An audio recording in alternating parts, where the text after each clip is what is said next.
Judge Richard Harrison massaged his temples as the morning sunlight streamed through his chamber windows, casting long shadows across the mahogany desk cluttered with case files.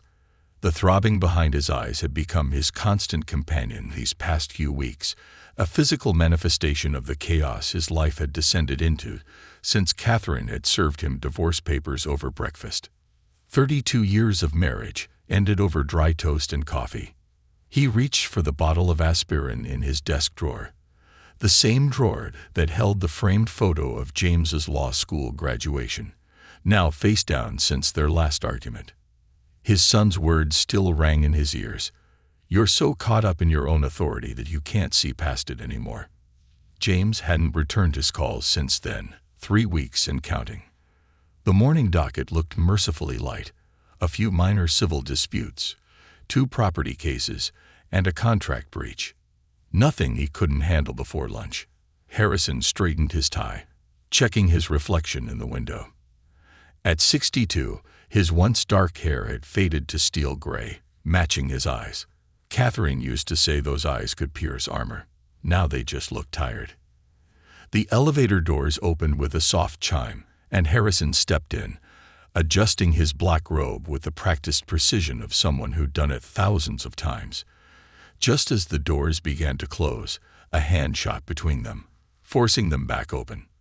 A young black woman in a navy suit burst in, her arms laden with legal briefs and a laptop bag threatening to slip off her shoulder. Her hair was pulled back in a neat bun, but a few strands had escaped, suggesting a rushed morning. She barely glanced at him as she jabbed at the already lit button for the 3rd floor. Harrison felt his jaw tighten. In his 20 years on the bench, he'd grown accustomed to a certain level of deference. A nod, a respectful "Good morning, Your Honor," especially from young attorneys.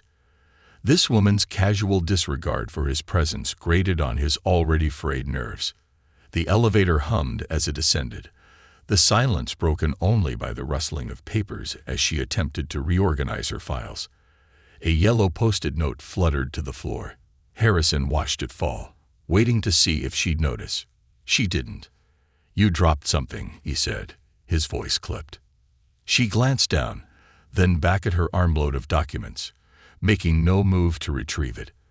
"I'll get it when I put these down. Thank you."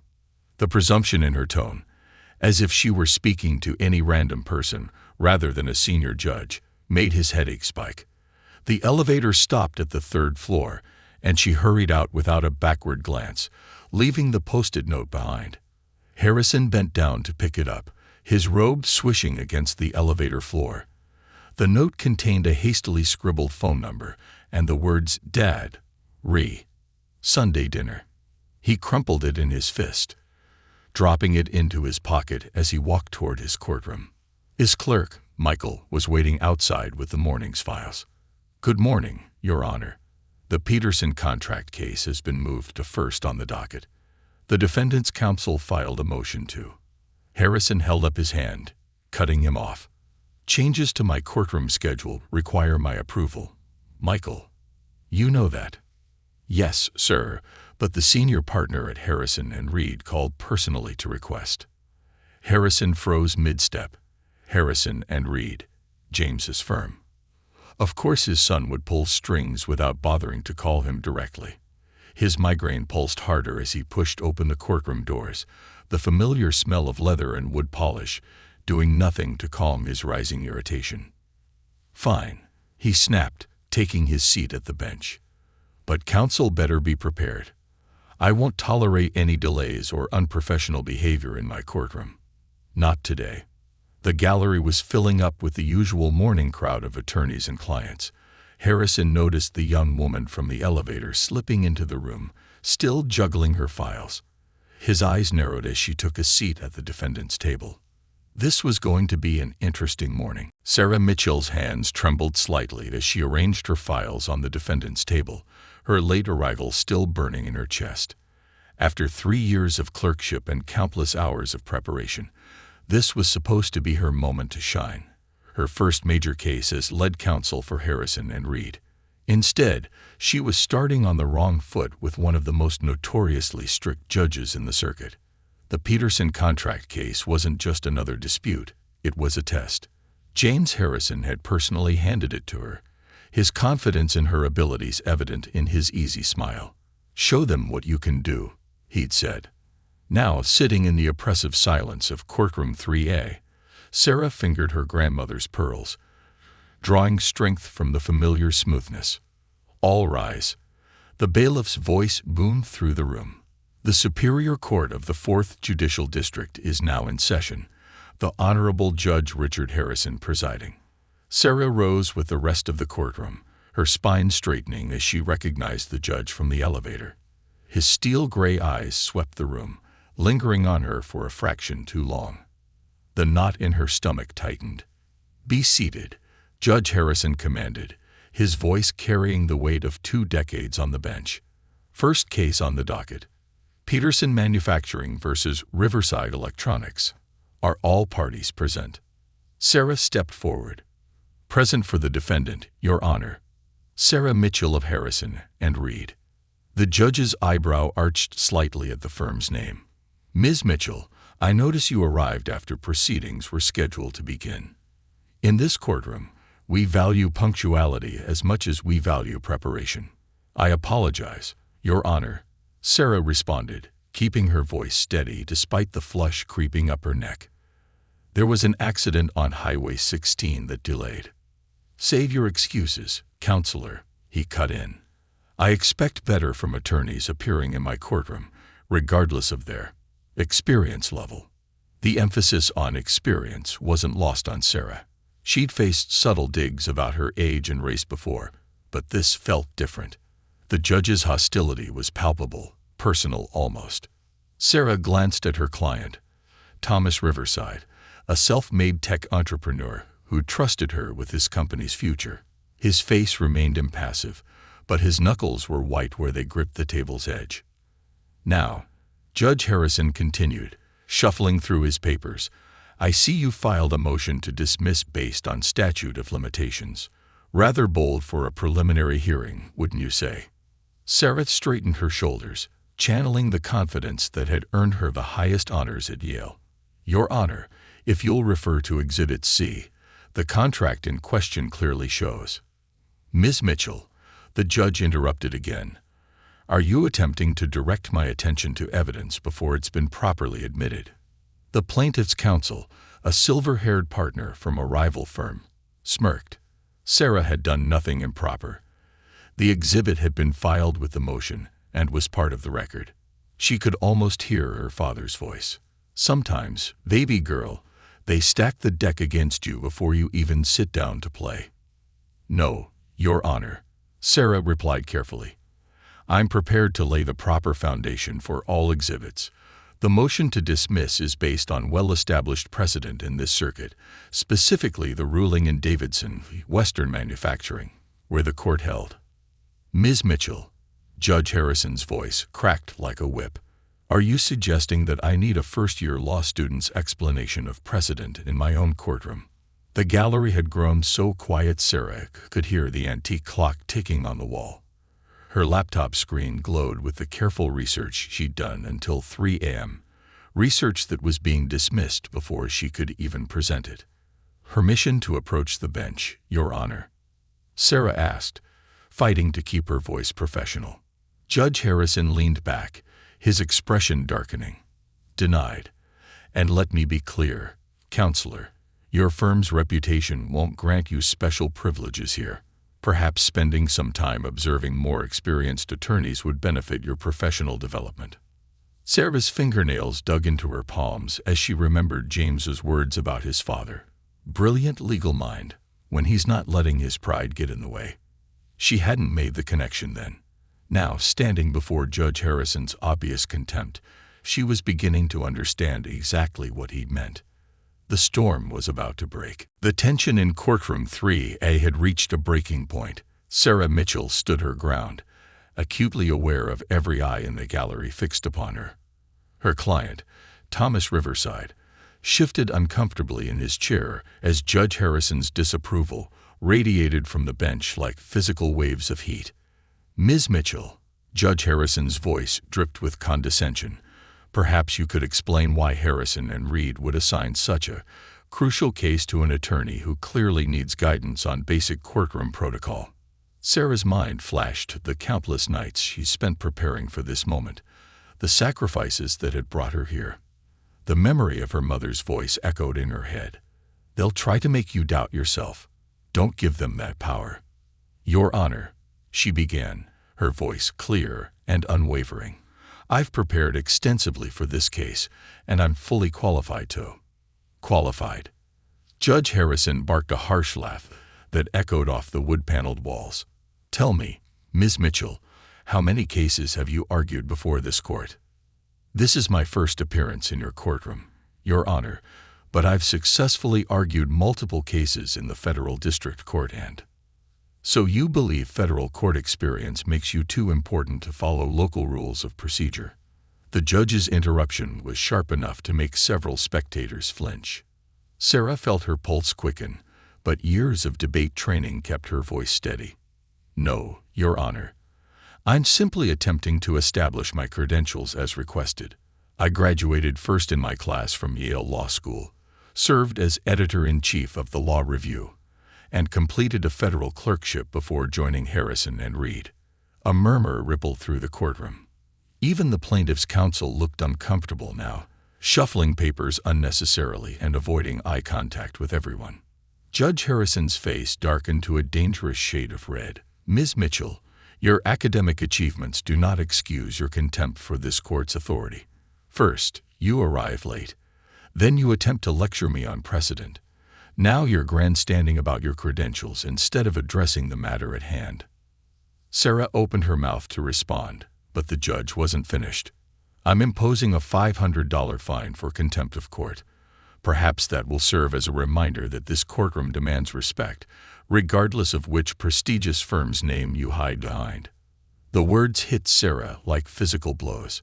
She'd been warned about Judge Harrison's reputation for being tough, but this felt personal, almost vindictive. Her hands gripped the edges of her legal pad, leaving small crescent-shaped indentations in the yellow paper. "Your Honor," she managed, her voice quiet but firm, "I respectfully request that the record reflect my objection to this sanction." "Objection noted," Judge Harrison sneered. "Would you like to continue accumulating fines, or shall we proceed with the actual case?" From the corner of her eye, Sarah saw her client's face falling. Thomas Riverside, a self-made man who'd built his electronics company from nothing, had trusted her to defend his life's work.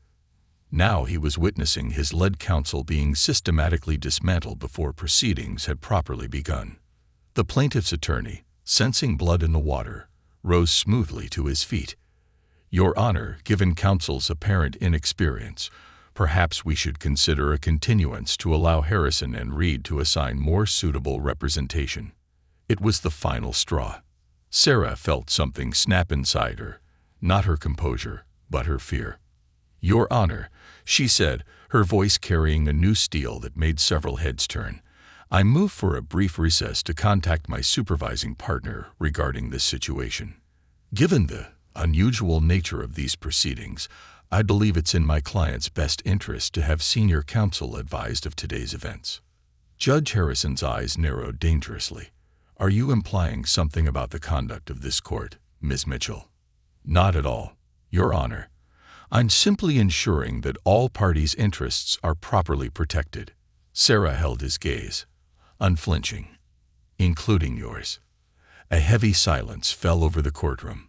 The implied threat, or promise, in her last words hung in the air like smoke. 20-minute recess, Judge Harrison suddenly announced, rising abruptly. "Ms. Mitchell, use it wisely." As the judge disappeared into his chambers, Sarah reached for her phone. Her hands weren't shaking anymore. It was time to call James Harrison. James Harrison strode through the courthouse lobby with purpose, his Italian leather shoes clicking against the marble floor. 3 missed calls from Sarah Mitchell and 1 cryptic text, "Emergency in courtroom 3A, your father," had sent him racing from a client meeting across town. The elevator was too slow, so he took the stairs 2 at a time, his mind racing. Sarah was the most composed attorney he'd ever mentored. If she was calling for help, something had gone terribly wrong. And his father, James, hadn't spoken to him since their argument 3 weeks ago, when Judge Harrison had dismissed James's concerns about his increasingly harsh treatment of young attorneys. He spotted Sarah by the water fountain, her usually impeccable posture now bearing the weight of what must have been a brutal morning.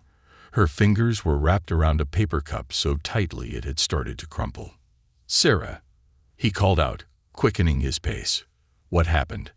I got your message about my father giving you trouble on the Peterson case." The paper cup slipped from Sarah's grasp, water splashing across the courthouse's polished floor. Her eyes widened in shock. "Your father?" The word seemed to echo through the hallway, bouncing off the walls and multiplying like a chorus of accusations. And then, as if summoned by its sound, Judge Richard Harrison rounded the corner. The judge froze mid-step, his face a study in dawning horror as he watched his son place a steadying hand on Sarah's shoulder.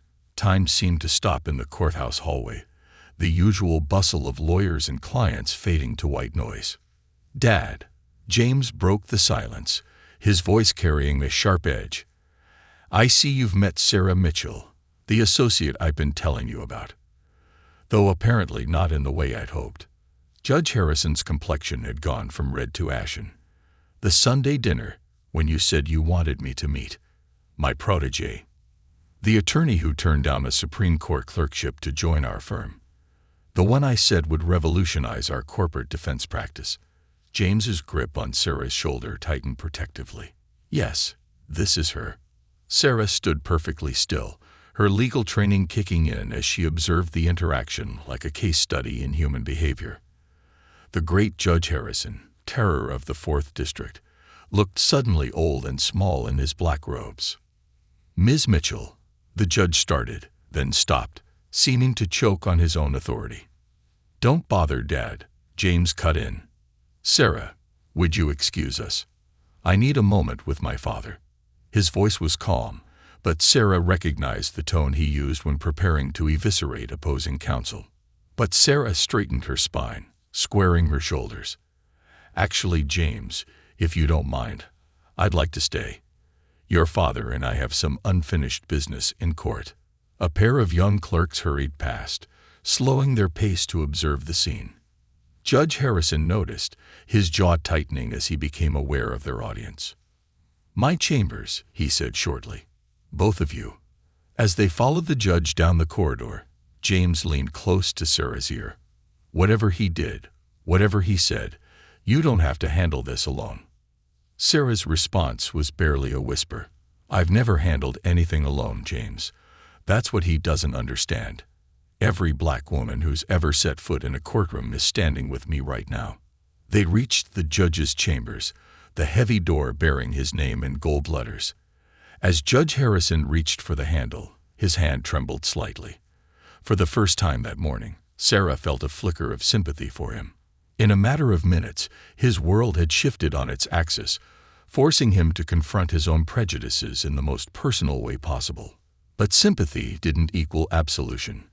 As they filed into the wood-paneled office, Sarah touched her grandmother's pearls one last time. The real trial was about to begin, not one of law, but of character. And this time, Judge Harrison would be the one facing judgment. The door closed behind them with a soft, final click. The silence in Judge Harrison's chambers pressed against them like a physical force. The afternoon sun streaming through Venetian blinds cast striped shadows across the judge's face as he sank heavily into his leather chair. The authority he wielded so forcefully in the courtroom seemed to have evaporated, leaving behind a man who suddenly looked every one of his 62 years. James remained standing, his tall frame casting a shadow over his father's desk. The family resemblance was stark in this moment. The same stubborn set of the jaw, the same intensity in their gray eyes. But where the judge's gaze held discomfort, James's blazed with barely contained anger. 3 weeks, James broke the silence. 3 weeks I've been telling you about Sarah at our Sunday dinners, about her brilliant strategy in the Westbrook merger, about how she's mentoring first-year associates despite being new herself. His voice rose slightly. "Did you even listen?" "I didn't make the connection," Judge Harrison said quietly, but Sarah noticed he couldn't meet his son's eyes. "When you spoke of Sarah Mitchell, I never." "Never what, Dad?" James's tone was dangerous now. "Never imagined she'd look like this." Sarah stepped forward, her heels clicking sharply on the hardwood floor. "If I may," she interrupted, her voice professional but firm. "This morning's events weren't about James, or even about me personally. They're about something much deeper." Both men turned to look at her, the family drama momentarily forgotten. Sarah took a deep breath, channeling every lesson she'd learned about commanding her room. "Your Honor, in court today, you saw what you expected to see. A young black woman who, in your mind, couldn't possibly be qualified to stand in your courtroom. You didn't see my credentials because you didn't want to see them. You didn't hear my arguments because you'd already decided they couldn't be valid." The judge opened his mouth to protest, but Sarah held up a hand, surprising herself with her own boldness. "Please, let me finish. What makes this situation particularly poignant is that you've been hearing about my work for weeks, praising it even when it was divorced from my appearance. That tells us something important, doesn't it?" The weight of her words settled over the room. Outside, they could hear the mundane sounds of courthouse life continuing. Footsteps, distant voices, the ding of the elevator. Inside, time seemed suspended. Judge Harrison's hands were clasped tightly on his desk, his knuckles white. "Ms. Mitchell," he started, then corrected himself. "Sarah, I've spent my entire career priding myself on being fair, on following the law without prejudice or favor." "The law, yes," Sarah responded softly. "But what about the people who practice it?" James moved to stand beside Sarah, his presence supportive but not protective. She didn't need protection. She needed witness to this moment. "Dad," he said, his voice gentler now, "do you remember what you told me when I made partner? About how the law evolves because society evolves, and those who interpret it must evolve too." The judge looked up sharply, recognition flickering across his features. His own words, thrown back at him like a mirror reflecting an uncomfortable truth. "The fine," he said abruptly, reaching for his desk drawer. "Of course, it will be rescinded immediately, and I'll recuse myself from the Peterson case." His hand trembled slightly as he pulled out the necessary forms. "That's a start," Sarah said, surprised by the calm in her voice. "But, Your Honor, with respect, it's not enough." Both Harrison men looked at her with identical expressions of surprise. The damage done in that courtroom today wasn't just to me or to my client. It was to every young attorney who witnessed it, to every person of color who practices in this courthouse. Sarah straightened her jacket, squaring her shoulders. "The question is, what are you going to do about that?" The judge's pen hovered over the recusal form. For the first time since entering his chambers, he met Sarah's gaze directly. In his eyes, she saw something unexpected, not just shame or regret, but the first glimmer of understanding. The real work was about to begin. Alone in his chambers after Sarah and James had left, Judge Richard Harrison sat in the growing darkness. He dismissed his clerk for the day, canceled his afternoon calendar, and now sat facing the consequences of his actions in solitude. His computer screen glowed with Sarah Mitchell's bar admission record, a testament to excellence that he'd chosen not to see. Yale Law Review Editor-in-Chief. The screen mocked him with her achievements. Highest bar exam score in state history. President of the Black Law Students Association.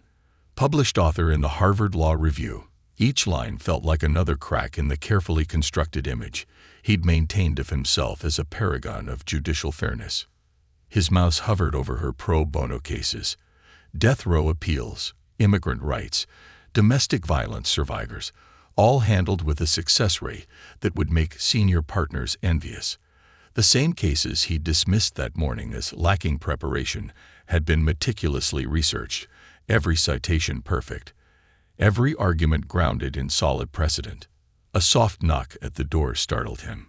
"Come in," he called, expecting James or perhaps his clerk returning for forgotten files.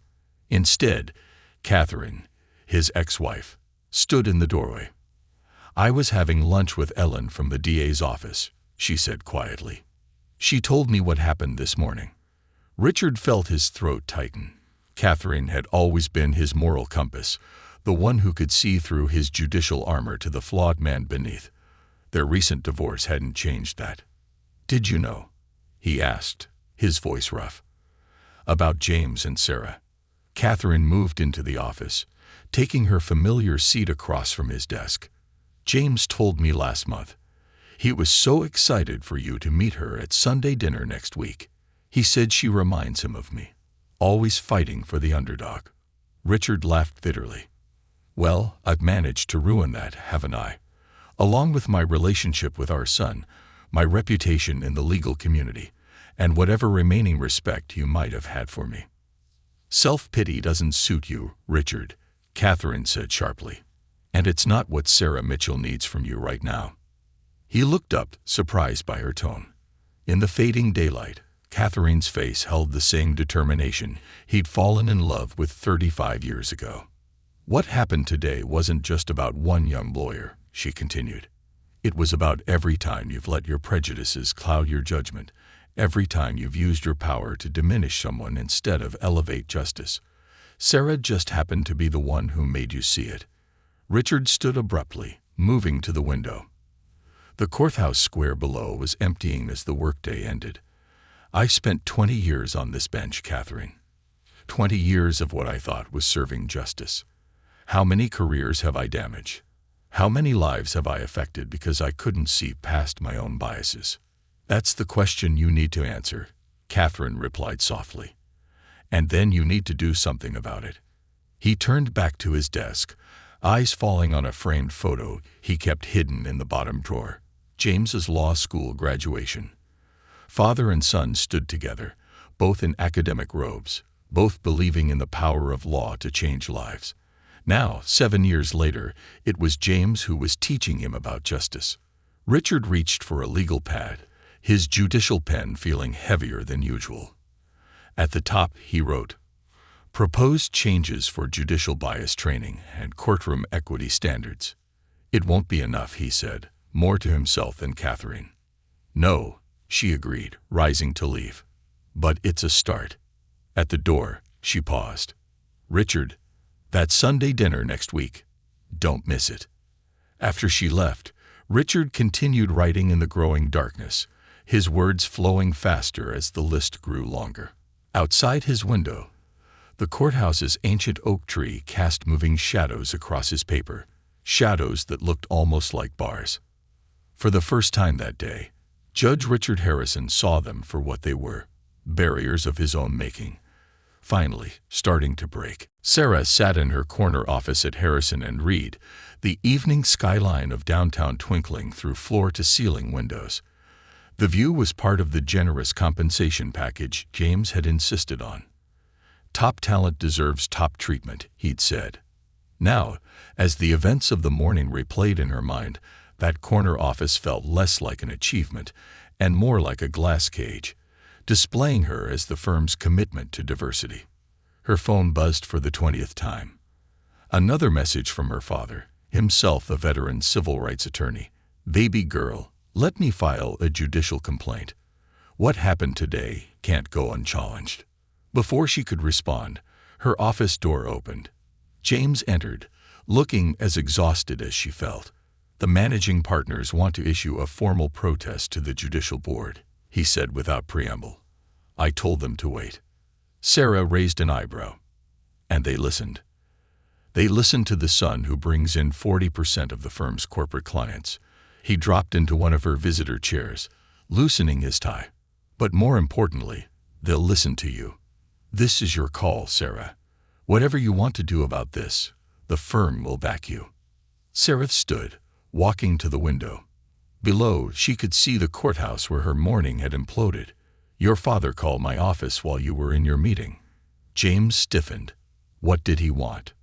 To apologize? To explain? To ease his conscience? Sarah shook her head. "He left a message with my assistant.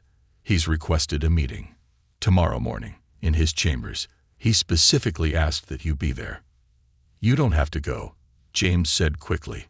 "No one would blame you for." "I'm going." Sarah turned back to face him, her reflection in the window creating a double image. The confident attorney and the young girl who'd once been told she'd never make it in law. But not for him. For every other Sarah Mitchell who'll stand in his courtroom. James watched her carefully. "You're not just talking about an apology, are you?" "No." Sarah moved back to her desk, pulling up a document on her computer. "I've been drafting something since this afternoon. A proposed framework for addressing judicial bias in our district.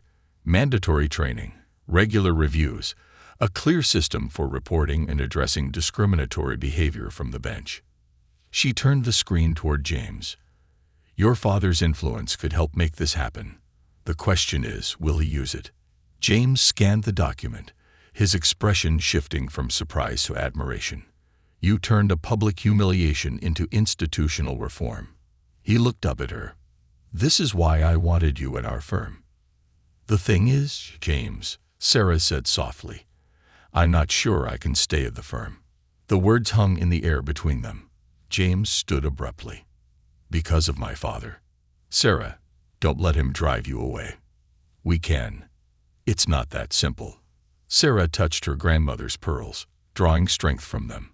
"Every case I handle, every victory I achieve, people will whisper that it's because of my connection to the Harrison family, the black woman who needed the judge's son to succeed. That's not true, and you know it. Truth doesn't always matter in perception, James. You taught me that." Sarah's voice was gentle but firm. "Besides, I've been thinking about starting my own practice, focusing on civil rights law, like my father." James was quiet for a long moment. "You're right," he finally said. 6 months later, Judge Richard Harrison stood at the podium in the courthouse's main conference room, facing a packed audience of judges, attorneys, and law students. The quarterly Judicial Ethics and Bias Training Program, now mandatory for all district judges, was his penance, his redemption, and, surprisingly, his pride. "When we don prosecutors' robes or judges' gowns," he began, his voice carrying the weight of hard-won wisdom, "we like to think we leave our biases at the door. Today, I'm here to tell you that's impossible, and acknowledging that impossibility is our first step toward true justice." In the front row, Sarah Mitchell sat between James and Catherine, her presence both a challenge and a testament. The whispers had followed her, just as she predicted. But they weren't about her connection to the Harrison family anymore. They were about the revolutionary changes she'd sparked in the district's judicial system. 6 months ago, the judge continued, I publicly humiliated a brilliant young attorney in my courtroom. I did so not because of any failing on her part, but because of failings in myself I hadn't been willing to acknowledge. That attorney, Sarah Mitchell, had a choice after that day. She could have filed complaints, demanded my resignation, sought personal retribution, all of which I deserved. He paused, making eye contact with Sarah. She gave him a small nod, encouraging him to continue. Instead, she chose to transform a moment of personal injustice into institutional change. The program you're participating in today was her vision, not mine. The new bias reporting system, the mentorship program for minority law students, the regular review of judicial conduct patterns, all of these came from the proposal she placed on my desk the day after our confrontation. In the audience, Sarah's father squeezed her hand. He'd opposed her decision not to file formal complaints, but now, seeing the broader impact of her choice, his face shone with pride. But Ms. Mitchell's greatest contribution wasn't just institutional, Harrison continued, his voice softening. It was personal. She showed me that true justice requires not just fair laws, but fair hearts. She taught me that our worst moments can become our best teachers, if we have the courage to learn from them. James reached over and took Sarah's other hand. Their engagement ring caught the light, a symbol of how personal and professional lives could intertwine in unexpected ways. The Sunday dinner that had seemed impossible 6 months ago had become a weekly tradition, filled with passionate discussions about law, justice, and change. Today, I'm happy to announce that Ms. Mitchell has accepted an appointment to chair our district's newly formed Committee on Judicial Equity and Inclusion. She'll be working alongside our most experienced judges to ensure that what happened in my courtroom never happens again. Applause filled the room. Sarah stood, smoothing her skirt and touching her grandmother's pearls one last time before walking to the podium. As she passed Judge Harrison, he stepped back, ceding the platform to her with a respect that 6 months ago would have seemed impossible. "Thank you, Judge Harrison," she began, her voice clear and confident. "When I walked into your courtroom that morning, I was prepared to argue a contract case. Instead, I found myself arguing for something far more fundamental: the right to be seen, to be heard, to be judged fairly." She looked out at the sea of faces, seeing in them the future of justice in their district. "But this isn't just about me or Judge Harrison, or even this district. It's about every person who walks into a courtroom believing that justice is blind, but fearing that those who serve it are not. Today, we begin the real work of making those fears obsolete." As Sarah launched into the day's training agenda, Judge Harrison took his seat beside his ex-wife. Catherine reached over and squeezed his hand, a gesture of forgiveness and hope. "She's remarkable," he whispered. "She is," Catherine agreed. "And so is the man who learned to see it." In the back of the room, a young black law student wiped away tears, her own grandmother's pearls warm against her throat. The arc of justice was long, but today it bent a little closer toward truth. The end.